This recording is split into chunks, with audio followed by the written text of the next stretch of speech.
My name is Lucian Trent. At my sister's wedding, her father-in-law looked right past me. Not a nod. Not a glance.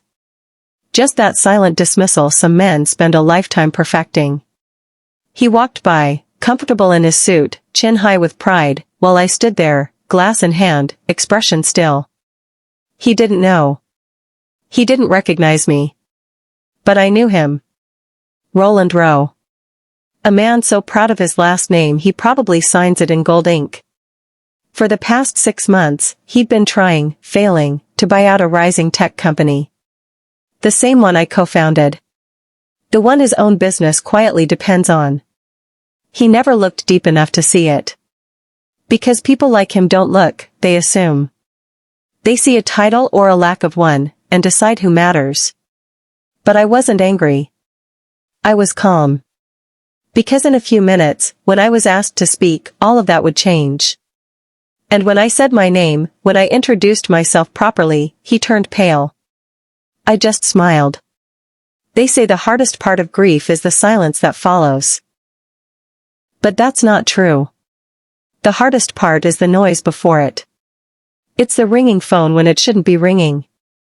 It's the static in your ears when someone says the words you thought you'd never hear. For me, it was my college advisor's voice on the other end. Lucian, there's been an accident. Your father is gone. Just like that, I was no longer a son. He'd been planning to visit me and my sister Isolde the following weekend. Instead, I was packing a bag and driving back to a hometown that already felt like a stranger. I was 22.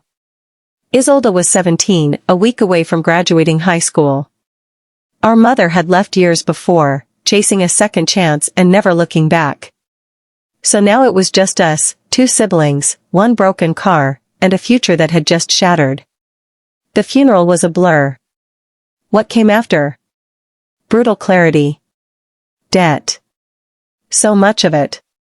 He had tried to protect us from the worst of it. But once the obituary was printed, the creditors came like wolves. They took everything. The house, the car, his workshop. All we had left was a suitcase I'd packed for spring break. My scholarship covered tuition, but not rent, not food, not Isolde's school. That night, after the last mourner left, I sat on the floor next to my sister. She cried, knees tucked into her sweatshirt, shoulders shaking. That was the moment I understood, no one else was coming. I was the adult now. So I made a decision. I would survive, for both of us. I picked up shifts at the campus cafe. Delivered packages in the evenings. Slept maybe 4 hours a night, sometimes less. There were mornings when I went to class still sweating from carrying furniture up apartment stairs. Every dollar I earned stretched across 2 mouths, 2 lives. I lost my girlfriend somewhere in the chaos. She was kind. But she needed more than forgotten promises and voicemail apologies. Letting her go wasn't easy, but I didn't have enough of myself to give. Not then. People talk about building character like it's some clean-cut process. Mine was forged in late notices and overdraft fees. It was built every time I looked at Isolde and chose to believe she still deserved a life worth dreaming about. Even if it meant setting fire to my own just to light the way. The years that followed. Graduation came and went without fanfare. No cap toss. No party photos.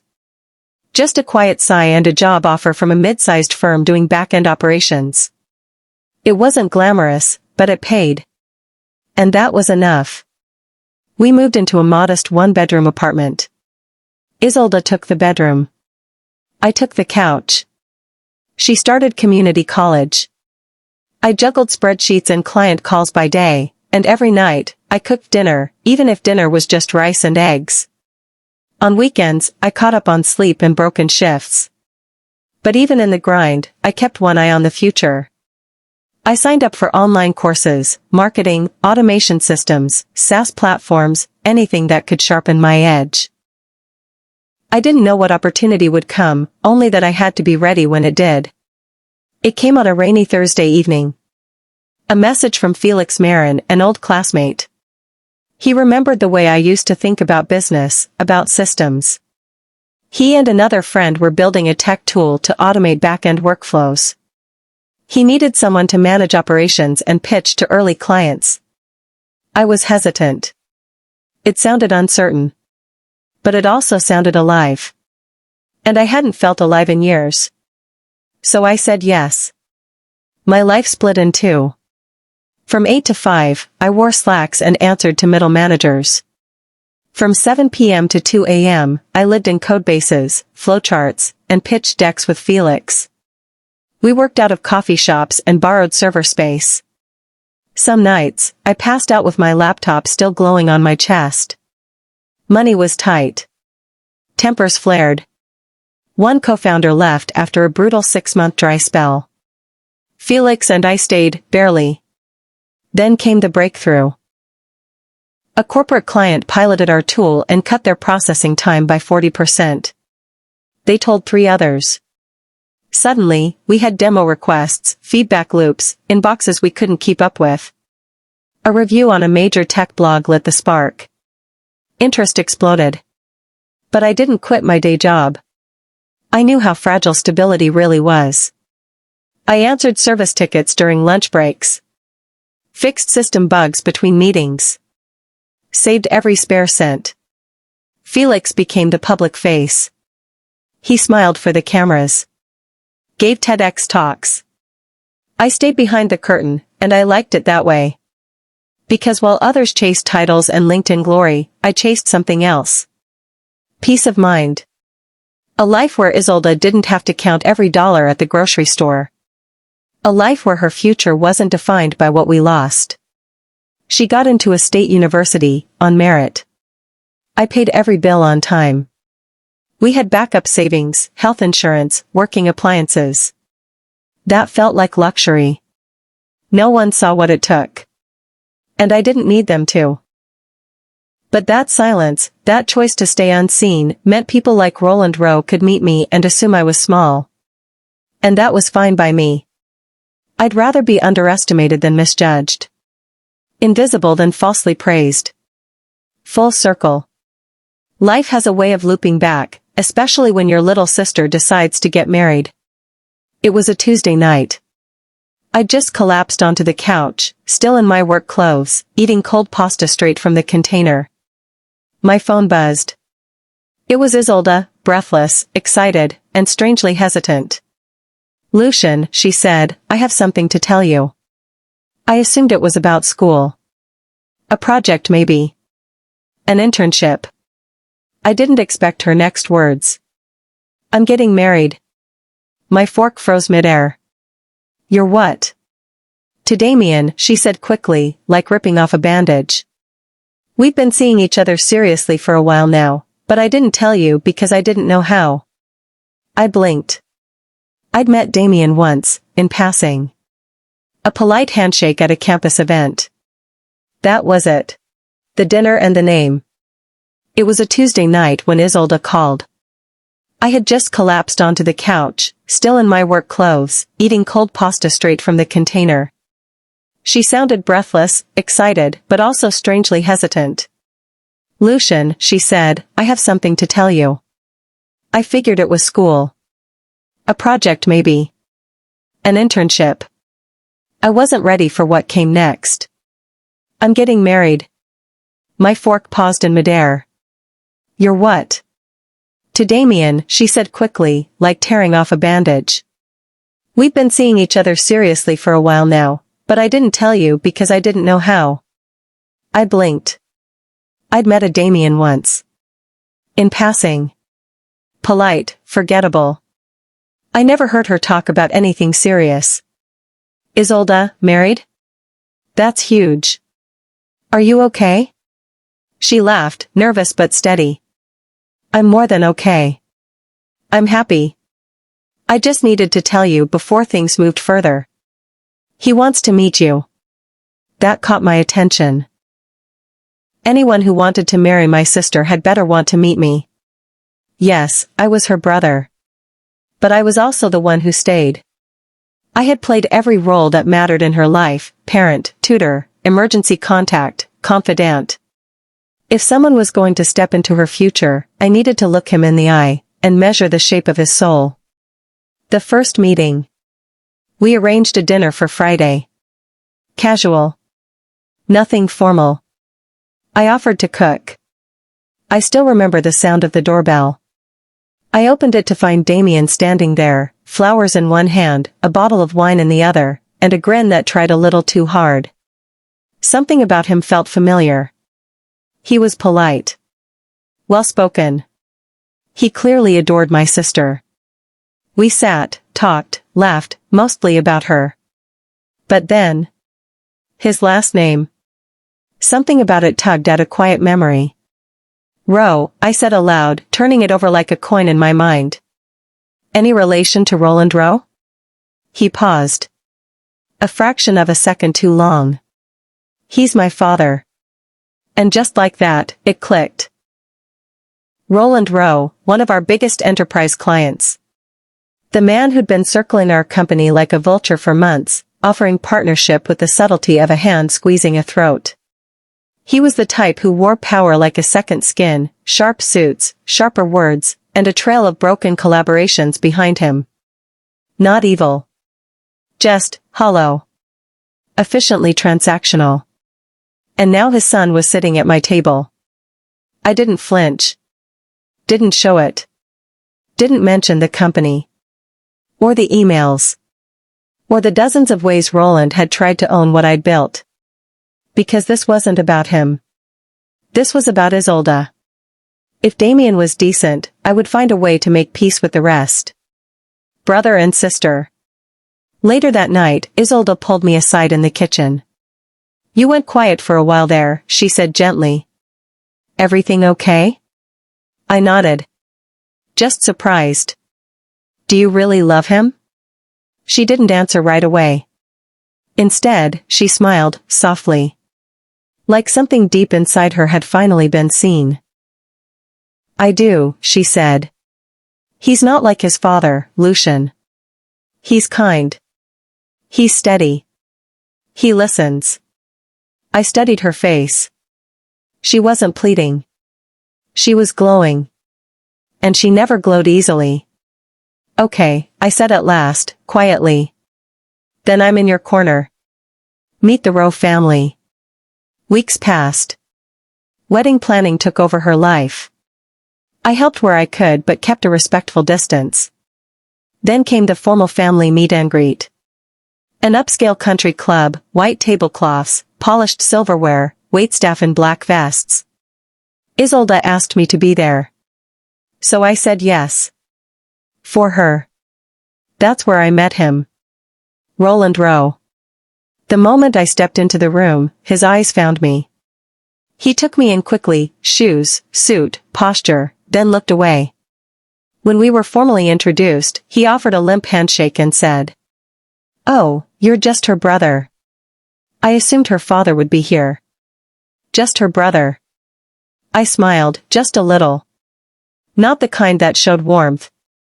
The kind that signaled patience. Because I knew something he didn't. I had raised the girl he thought his son was marrying. I was the one who stayed when everything fell apart. I was the reason this wedding was even possible. And soon, when the mic passed to me and the speeches began, he would understand exactly who I was. You found something rare. Trust. Partnership.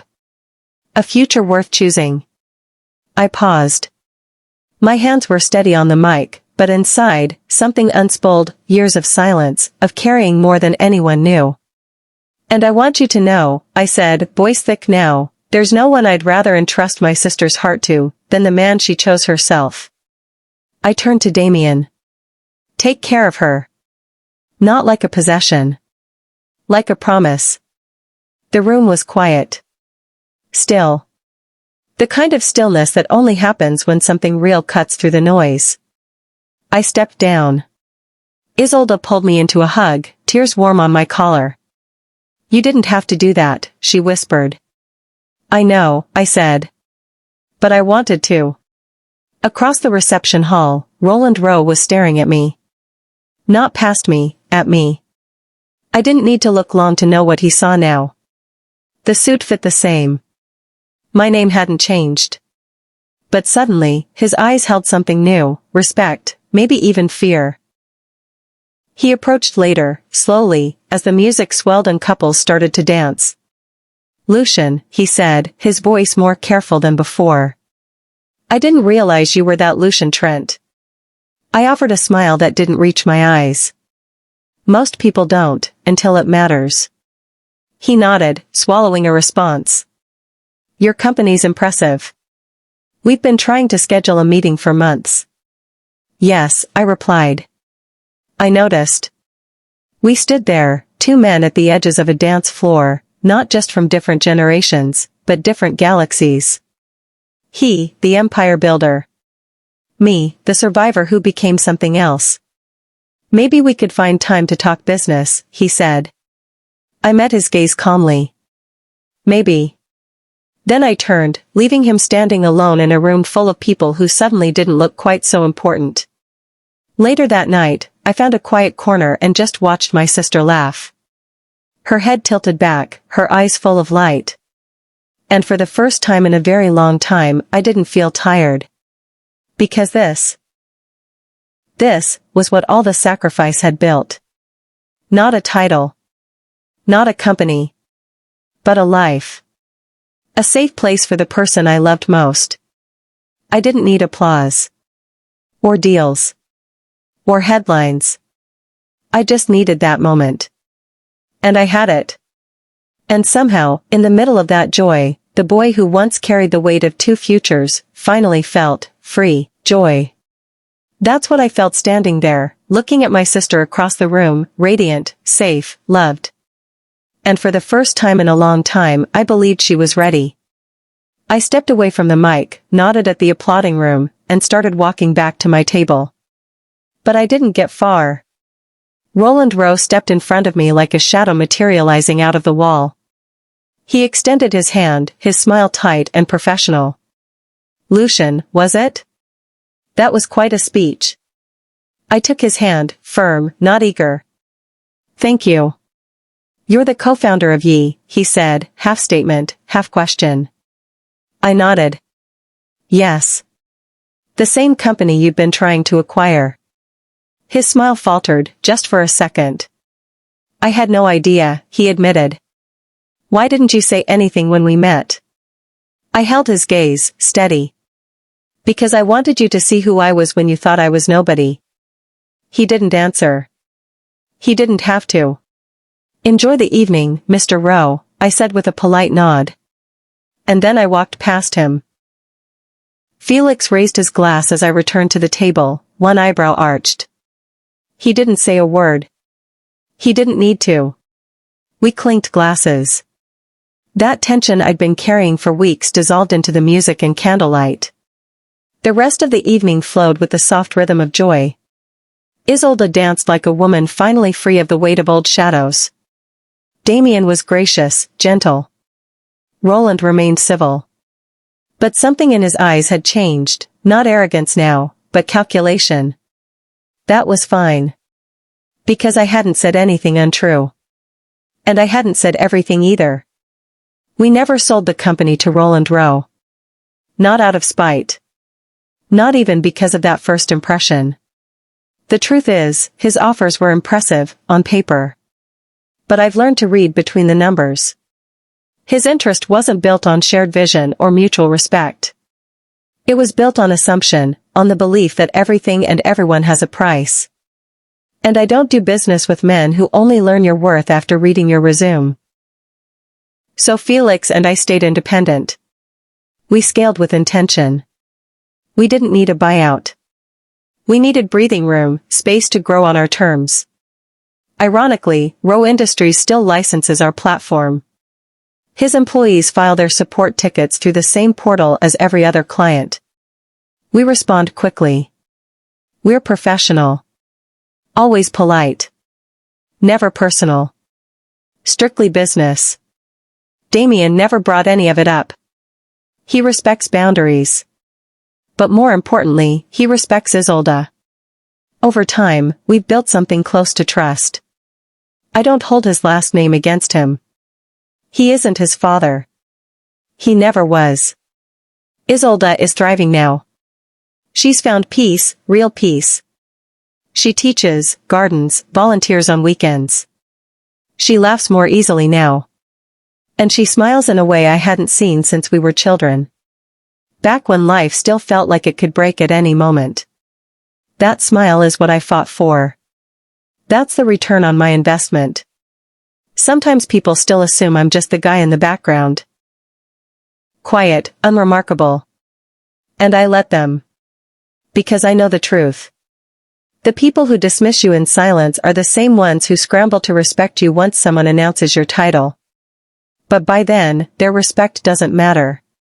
Real respect isn't reactive. It's chosen. It shows up when no one's watching. Roland Rowe's mistake wasn't underestimating me. It was assuming that being unseen meant being unimportant. But I've never needed the spotlight. All I ever needed was to know that my sister would be okay. And now, she is. That's enough. If there's one thing this whole journey has taught me, it's this: you don't rise by shouting to be seen. You rise by standing steady in who you are, quietly, purposefully, with dignity. And when people finally notice, let it be on your terms, not theirs. Because in the end, it's not about who applauds you. It's about who you protected when no one was watching.